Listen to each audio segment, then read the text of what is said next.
So we'll do a little metalworks update. Old nosy inspector chicken here, coming to check my work. Here's a little fun look into the day job. So here we have Billy Joe homeowner decided to take his old 6-pin Adams trailer and convert it to a 7-pin whip. Well, he didn't know what the brake power wire was, and he wired it to the 12-volt hot. And it's been like that I don't know how long.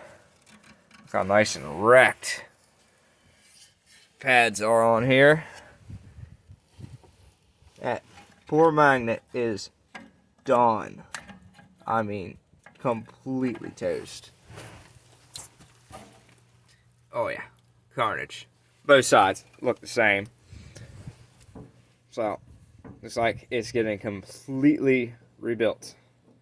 Oh, and that nice watery grease that's in here. Ooh, that's not good color.